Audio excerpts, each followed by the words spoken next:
All right, chapter 3, looking at biopsychology. This is a fun chapter because it's going to show us how biology impacts our mental health. So we're looking at the biomechanisms that are going to be underlying towards behavior. We're going to study different things such as genetics, looking at how those genes are going to impact not only physiological but also psychological traits of people. Then the functioning of the nervous system and how it interacts with the endocrine system. So when we look at genetics, we're having researchers looking at the biological basis to help us understand the different behaviors, thoughts, and reactions to humans. So why do two people infected with the same disease have different outcomes? Okay, that's some of the main stuff that genetics are researching. Why? I mean, you've seen this. We've seen how people react with COVID, with different things. Some people have the same cold that comes by, but just act different. There's just a genetic component to it. Other things that may be looked at will be the genetic component to psychological disorders such as depression. What's causing depression? Is there a genetic vulnerability that's happening there? Can we pass these genetic diseases through family lines and all different stuff? Okay. When we look at the theory of evolution, not necessarily looking at that you came from a monkey, okay, but looking how certain organisms are better suited for environments to survive and to reproduce, and others are not. So if we were to look at polar bears versus snakes, polar bears are more adapted to be able to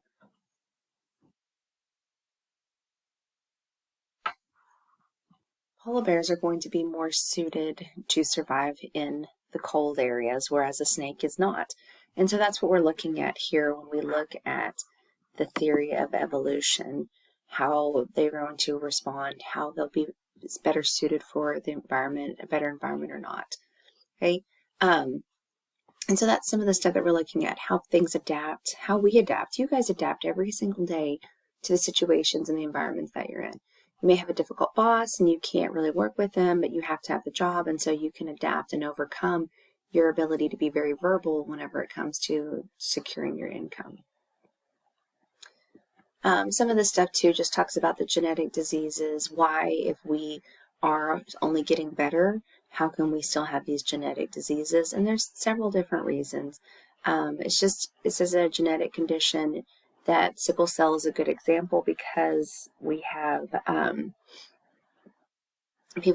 they have the genetic condition that's in there, causes people to die at an early age, but it's still common. It says carriers of only one copy of the sickle cell gene are thought to be immune from malaria. So there's the positive in it. So that would be the explanation of why sickle cell doesn't die out, because it can help to be immune to a deadly disease that is common in Africa. And so that can say that they're carrying the gene makes it a better suited environment for the Africans. So there's just some different examples of that. So we have 23 pairs of chromosomes, 46 chromosomes total. So you have 23 with your egg, and then it is fertilized by the sperm, and it creates the 46 that we have. So mom has 23, gives them in her egg. Dad gives 23 in his sperm.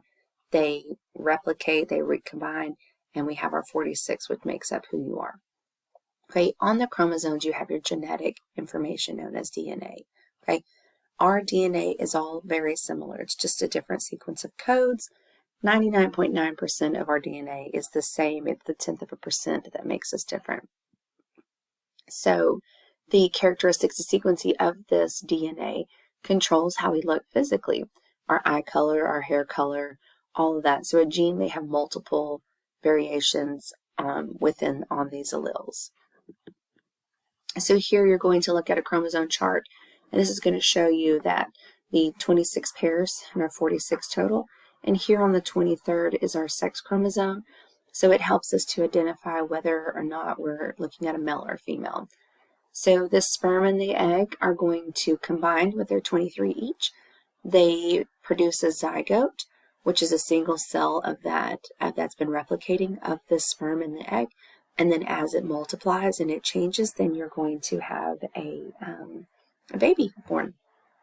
Now, there can be genetic abnormalities that occur during this time. So if we have an extra chromosome right here on our 21st chromosome, then we're going to experience Down syndrome, okay? So you don't want any extra or any less.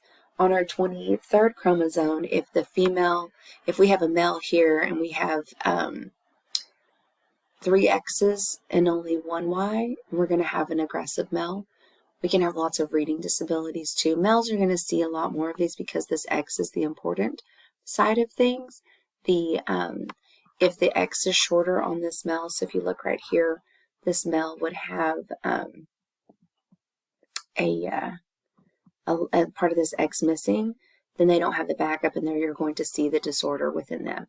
If the female has some of this X missing here, she's going to be okay because she has this extra X right here. So you'll see different disorders in the sex chromosome. For instance, you may see dyslexia, learning disabilities. If a female only has 1 X, she could have Turner syndrome, and so she won't develop to look like a female. She'll look like a 12-year-old boy. No hips, no breast development, will still remain very small. And so there's lots of different disorders that you can have if the chromosomes don't come out the way that they're supposed to. So many people don't realize that you are a miracle. Everything had to line up perfect for you to be the way that you are. Small change could change everything about your life, and you might not have even made it. So embrace the day because you are a miracle. Your genotype is going to be your genetic makeup, that genetic material, the DNA that's inherited from your parents. The phenotype is different, okay? The phenotype is going to be your individual characteristics that we can observe. Hair type, color of your skin, your height, your build, all of that is your phenotype. Now, genotype is like the nurture side, the nature side of things, okay? The biological, what we're seeing. Don't confuse phenotype, though, with nurture because it's not nurture. It's still this physical characteristics. You have different types of alleles. These alleles are going to carry the DNA to help us to see who you are and to develop you. So you can have a heterozygous allele, which means you have 2 separate alleles. And so you'll have a dominant or a recessive, and dominant and recessive, and then homozygous would be the 2. So you'd have maybe 2 recessive or 2 dominant. So in this first example right here, you have 2 dominant. They're the same, so they're going to be homozygous. You're going to have this purple flower. Then this one here, you have a recessive allele. These 2 are recessive, so they're going to be homozygous, and you're going to see the recessive allele show up. Then over here, we have a dominant and a recessive, so the dominant's going to show, but we're a carrier of the recessive, meaning if we pair up with something else that has the recessive, there's a chance we could see the recessive color show up.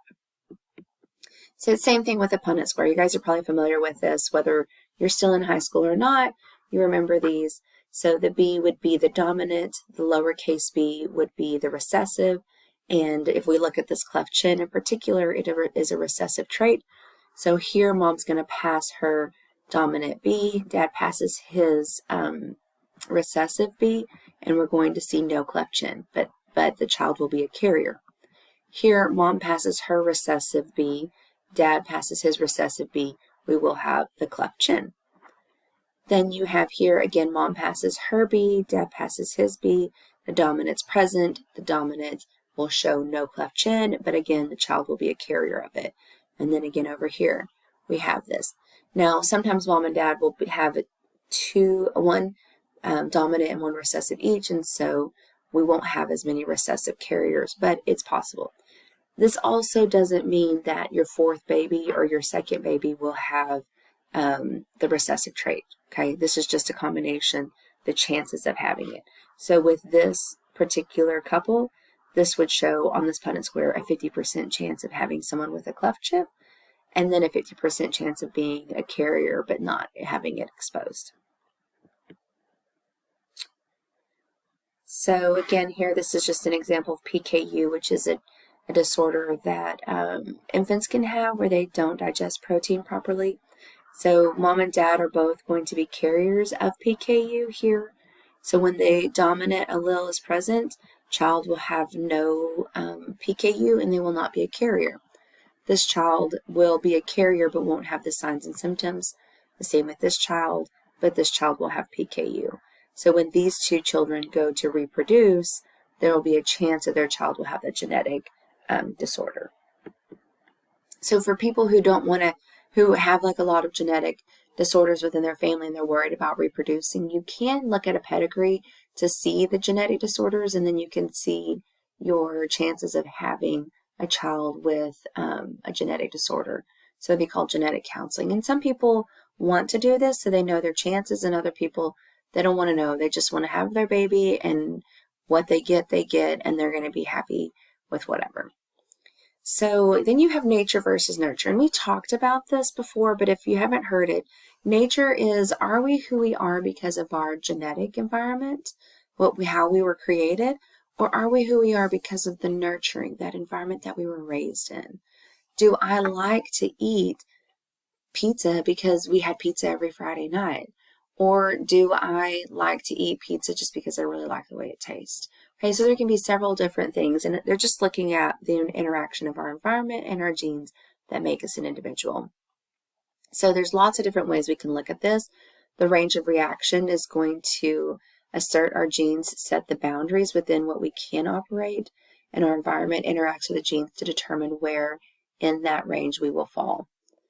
Genetic environmental correlation shows that the gene and the environment interaction assert our genes affect our environments. And so it's saying that your genes affect your environment and your environment influences your genes. And then epigenetics is the study of that gene-environment interaction, and will show how the same genotype leads to different phenotypes. So it's just really different ways you can study genetics. So a couple of other ways we'll do is a kinship study. These are going to focus on the presence and the traits that we have in behavior for people who are not biologically related or maybe are biologically related. So if we look at twin studies, we'll look at twins who have the same exact DNA. So monozygotic twins, these will be one egg that was fertilized and then separated and will have the exact same genetic makeup. The DNA will be the same. The only difference would be your fingerprints, okay? So when we look at these guys, we're able to see, are you who you are based on your genetics, or are you who you are based on your environment? Typically, these twins are raised in the same environment, and so it's harder to see kind of what they are doing environmentally, but we can see what they do genetically. Now, there's some adoption studies that you'll see where monozygotic twins were separated at birth. And then that's a great study if it's happened post. We don't want to do it before, where we can look at them and we can say, okay, look, they have the exact same DNA, but look how they react in this environment. And then you have dizygotic twins, which were two eggs that were fertilized at the same time or within the same time frame. Sperm can live within a uterus for 3 to 7 days, and so it is possible to have two different eggs that are dropped and fertilized at different times. It is even possible for these two eggs to be fertilized by different donors, meaning that they could have the same mother, but they would have different fathers. But things would have to line up right within that time frame of ovulation. And so these guys that have the same mom and dad will have different genetics than the twin that's there, but they'll be equivalent to like a brother or a sister. So if we look here at this chart, your identical twins, they have this 100% just the same DNA. Your fraternal twins, which are your dizygotic twins, theirs is going to be 50% the same within this 1/10% we're looking at from the 99.9. So fraternal twins, their genetic makeup is the same as another sibling that was born before or after, or even the relationship between the mom and the child or the dad and the child. So it's still, we're 99.9% the same within that. So we're looking at within that 1/10%. And that's what's amazing is we look at all these people around us and how different everyone looks, and we're 99% the same, which then is also heartbreaking because we're almost the exact same people, and we're so mean and hateful to some people. So something to think about. grandparents or grandchild, their aunts, uncles, all of that, half siblings, they're going to be 25%